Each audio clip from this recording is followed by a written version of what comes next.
হাদিসের আলো জীবন। শুরু বন্ধুরা, আসসালামু আলাইকুম। আজ আমরা যুদ্ধান ও পাথা নির্দেশনার এক আফুরন্ত ভাণ্ডারে প্রবেশ করব, এটি অনেকেই প্রায়শই উপেক্ষা করেন। বাংলায় হাদিস। আমাদের প্রিয় নবী মুহাম্মদ সাল্লাল্লাহু আলাইহি ওয়াসাল্লাম এর বাণী ও কর্ম ইয়া হাদিস নামে পরিচিত।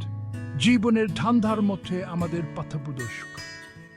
বিষয়বস্তু তাহলে প্রথমেই বুঝে নেওয়া এক, হাদিস কেন এত গুরুত্বপূর্ণ। হাদিস কুরআনের পরিপূরক, আল্লাহকে সন্তুষ্ট করে জীবন যাপন করার বিস্তারিত নির্দেশনা প্রদান করে। আপনি হয়তো জিজ্ঞাসা করতে পারেন, বাংলায় কেন? আচ্ছা, বাংলা বিশ্বের কোটি কোটি মুসলমানের মাতৃভাষা। আমাদের মাতৃভাষায় হাদিসের সজলফিয়তা এই পবিত্র জবানকে আরো প্রাজ্বল ও ব্যবহারিক করে তোলে। নিয়তের গুরুত্ব সম্পর্কে একটি গভীর হাদিস রয়েছে।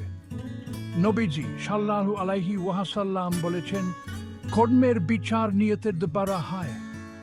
কল্পনা করুন, আমাদের প্রতিটি কাজ যদি সচেতনভাবে এবং আল্লাহর সন্তুষ্টির জন্য করা হয়, তাহলে কত না রূপান্তর হবে।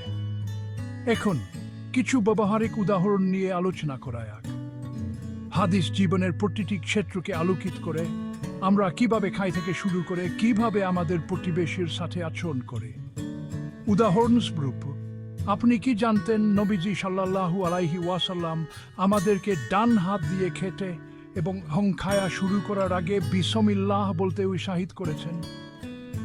সহজ, কিন্তু এটি আমাদের দৈনন্দিন জীবনে বরকত নিয়ে আসে। তার বিষয়ে আরেকটি মূল্যবান হাদিস রয়েছে। নবীজি সাল্লাল্লাহু আলাইহি জোর দিয়ে বলেছেন, এমনকি একটি হাসিও দান।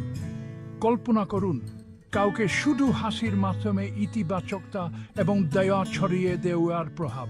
কিন্তু এখানেই শেষ নয়। হাদিস আমাদেরকে রাগের মতো জটিল আবেগকে কিভাবে নিয়ন্ত্রণ করতে হয় সে সম্পর্কেও নির্দেশনা দেয়।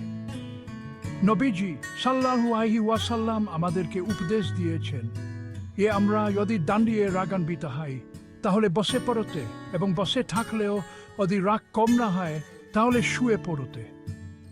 এমন সহজ কিন্তু গভীর উপদেশ অনেক সংঘাত প্রতিরোধ করতে এবং আমাদের জীবনে শান্তি বজায় রাখতে পারে।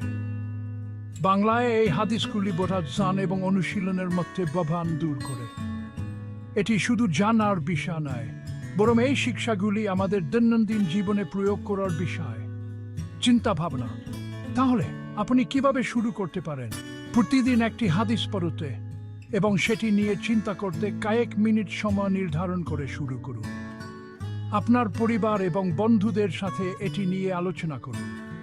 এটিকে আপনার দৈনন্দিন জীবনের অংশ করে তুলুন এবং মনে রাখবেন, লক্ষ্য শুধু পড়া নয়, বরং এই শিক্ষাগুলি আমাদের হৃদয় এবং কর্মকে রূপান্তরিত করতে দেওয়া। সমাপ্তি। আজ আমার সাথে যোগ দেওয়ার জন্য আপনাকে ধন্যবাদ। আল্লাহ আমাদেরকে এই শিক্ষা অনুসারে জীবন যাপন করার বোধ ও জ্ঞান দান করুন। পরবর্তী সময় পর্যন্ত আসসালামু আলাইকুম।